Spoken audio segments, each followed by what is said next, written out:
All right, and that should be live. Hopefully, we had a little glitch there at the beginning, but fortunately, I don't think anybody at home missed anything. We are coming at you live from Game Haven in Riverside, Ohio, for Friday Night Magic. 5 rounds of Standard tonight. I'm Ryan Johnsen. I'm Zach Weasel. Absolutely, from Dayton Magic Club. Check us out at DaytonMagicClubwebsite.com. Right now, we have Team Dayton Magic mainstays, Bruce Jivens and Dave Martin, playing in round 1 at this 5-round tournament. I know that before the tournament, Bruce was agonizing over whether he was going to play black-green or black-red. Looks like he has chosen to play Rakdos. Definitely seen some black-red there. I think he's playing Rakdos Control.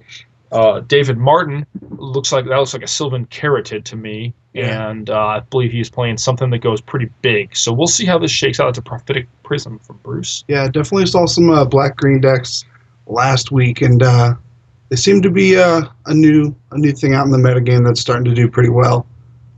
Is this Junk from David Martin, perhaps? I'm seeing some white there, yeah. He was playing black, white, red, that mid-range deck. It was sort of popular at the very beginning of rotation, but kind of disappeared. He was not happy with it. I still play it. And he, I know, has moved on. So we'll be curious to see how this worked out. Bruce is just developing it. They're both kind of just developing their mana. No one's thrown a haymaker yet. But I'm feeling this matchup might be kind of bomb-heavy once the players start playing to the board. I imagine we see something from Bruce this turn. What do we got? An Underworld Connection. So looks like he is playing. He's going for a long game. I wouldn't be surprised to see Rakdos return in here. David Martin is having none of that. None of that business. So I wouldn't be surprised to see Rakdos return in Bruce's deck.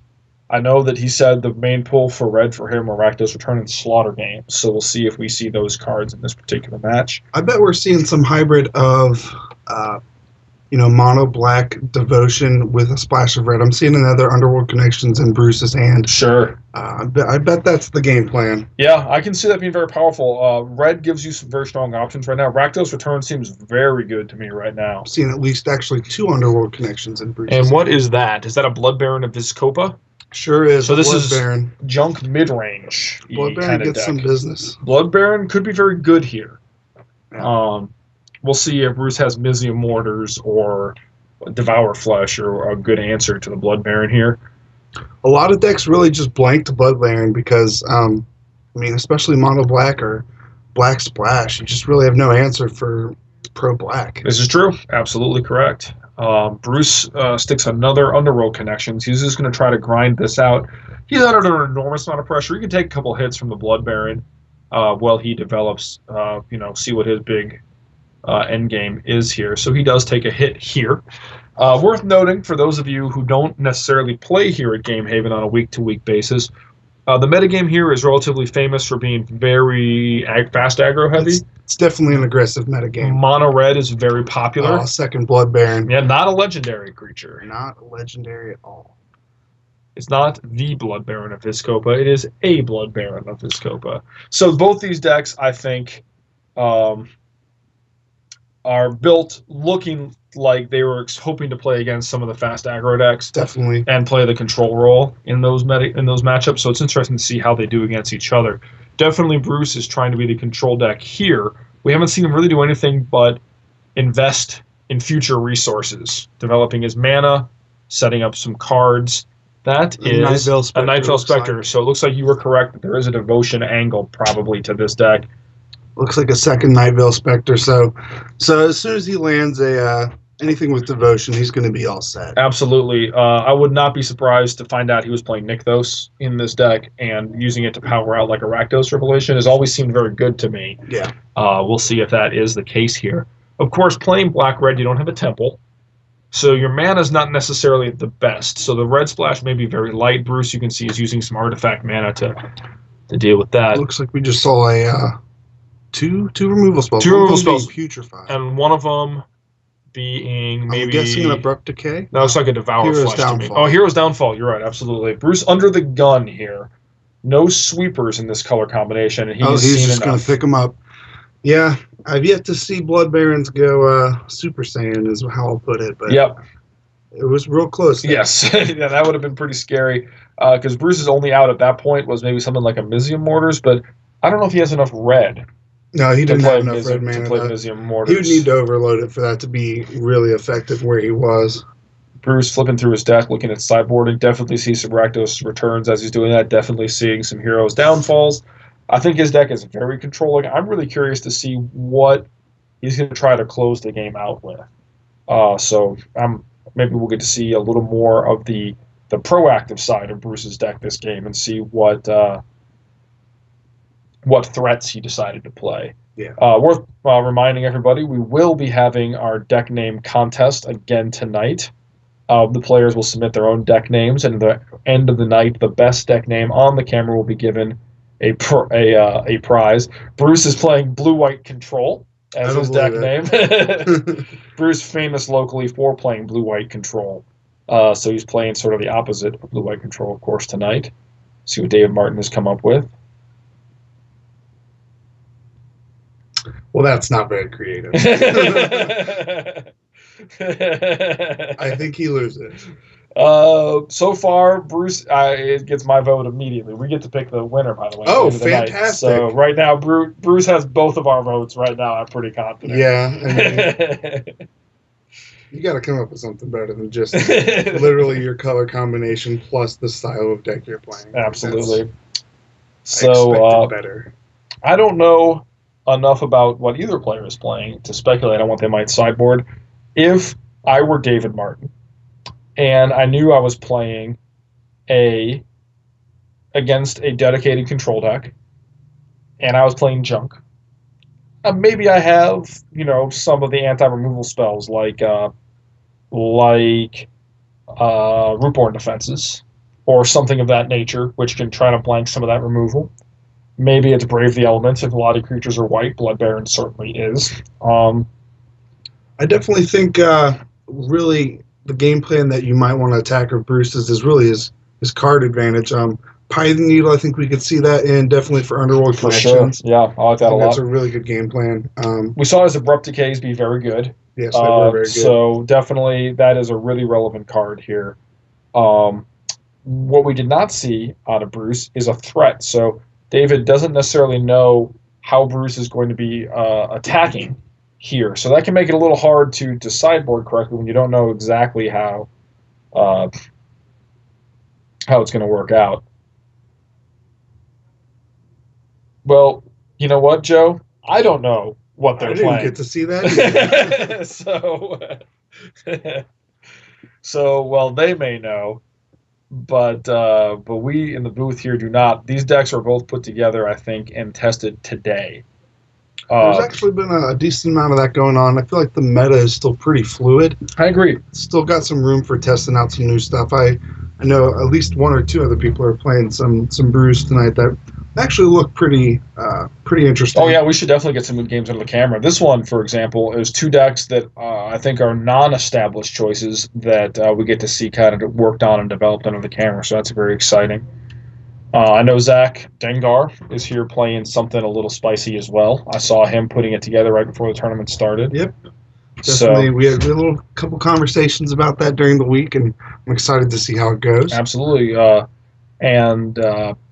We definitely have some exciting players in the room. I hope you got under camera. We have returning, long-absent Dayton Magic Club founding member, Jacob Bauer, in the room. Don't know what he's playing. I don't either. He has, to this date, fun fact, we were talking about this before the tournament started, the highest finish of a Dayton Magic Club player ever, with a top 8 with in an extended with Reanimator. So did not know that. Yeah. So he is still the reigning champion with the highest finish. So excited to see him back. Excited to hopefully get him into the camera at some point. Definitely. So yeah, should be a good night. I have to say probably the best Dayton Magic Club player is not playing tonight. Sitting in here in the booth with me, Ryan Johnsen. Well, obviously.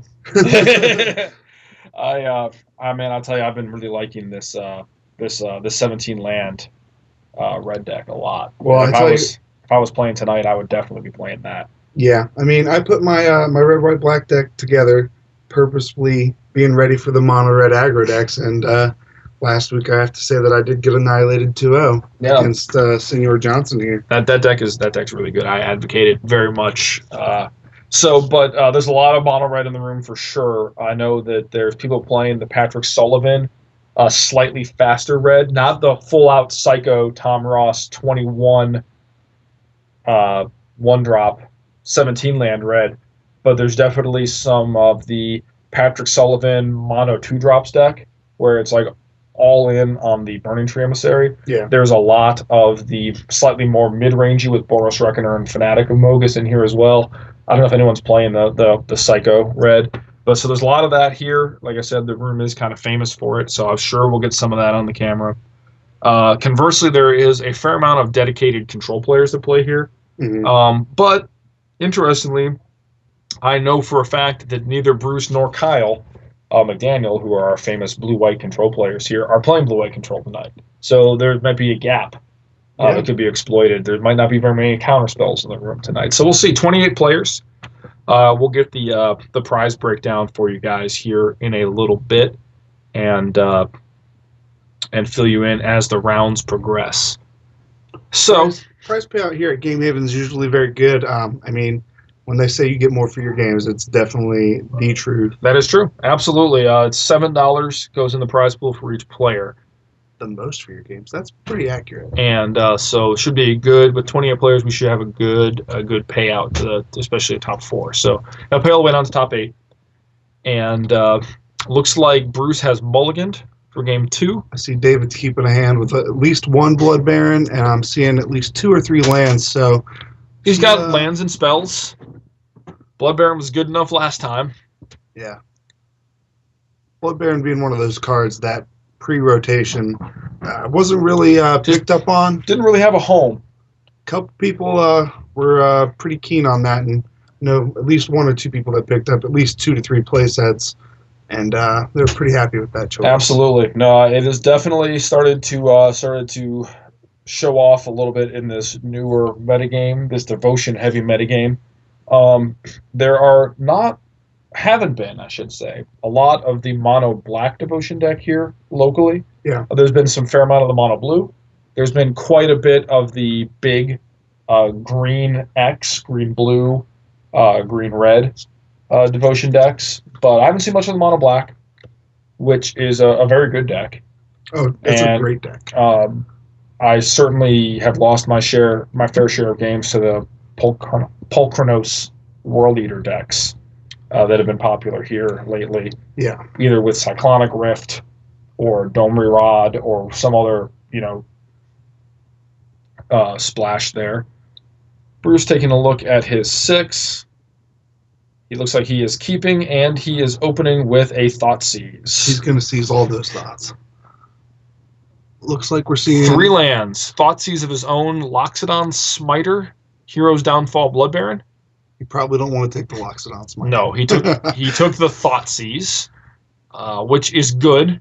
He is definitely planning on being able to answer those threats as they come down, as long as he can protect his hand. There's a Sylvan Caratid, which is very good. It's a good magic card. Great magic card. One of the things that I've liked about it a lot is against these red decks, the 3 toughness and the hexproof is a very powerful combination against these all-in aggro decks. Looks like we're seeing a Loxodon Smiter come down.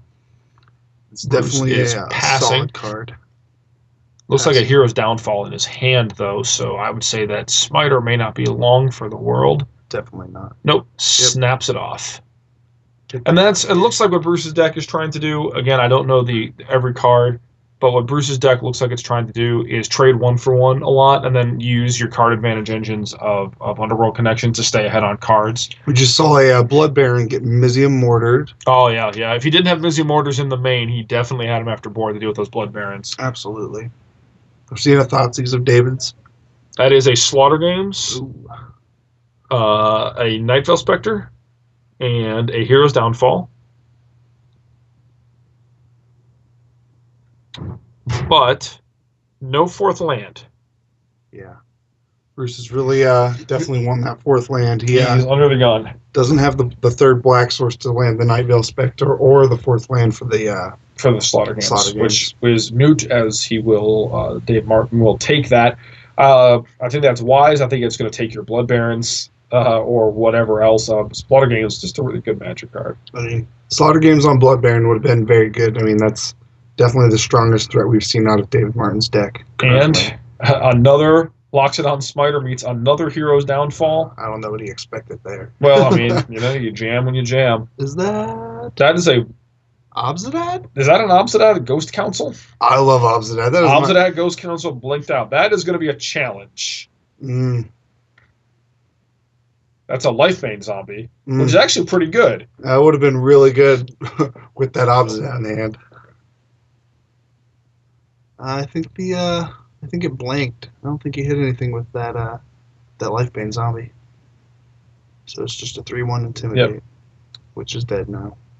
It's a sad state of affairs. And we're going to have Obzidad serves in. Man, Obzidad is so good. It is a 7 point. After the first turn, 7 point life swing is definitely good. It's not 7 point life swing, but whatever. Bruce plays an Underworld Connections. He still hasn't found that fourth land. If I know Bruce, he probably plays like 26 lands in that deck, and that's got to be a kick in the nuts. Yep, I mean, it happens. Blink it out.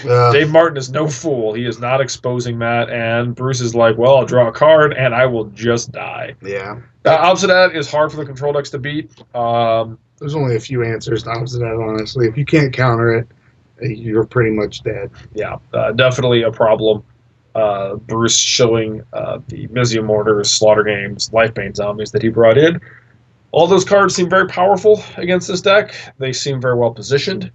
Sometimes you just never draw that fourth land. Yeah. It's a sad way for a man to die. But yep. And David Martin made all his land drops and just jammed a threat a turn until Bruce ran out of answers and then just killed him. And that's how it goes against these control decks sometimes, Threats are so good these days. Sometimes you just lay them out one at a time and the last one kills them, right?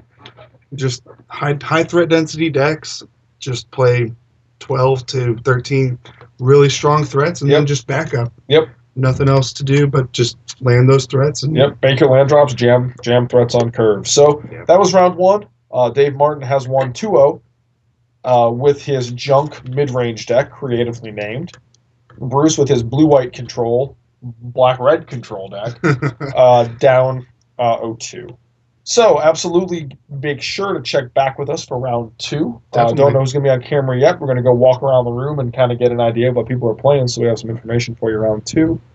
And once again, I'm Ryan Johnsen here with Zach the Weasel. Joining us for the first time, both of us from, of course, Dayton Magic Club website.com, broadcasting here out of Game Haven, where you get more for your games. You get the most for your games. You get the most for your games. I've been to other game stores and they actually take games from you, so definitely a better state of affairs. Definitely what you want. All right, we're heading out. Check back with us for round two. Thank you.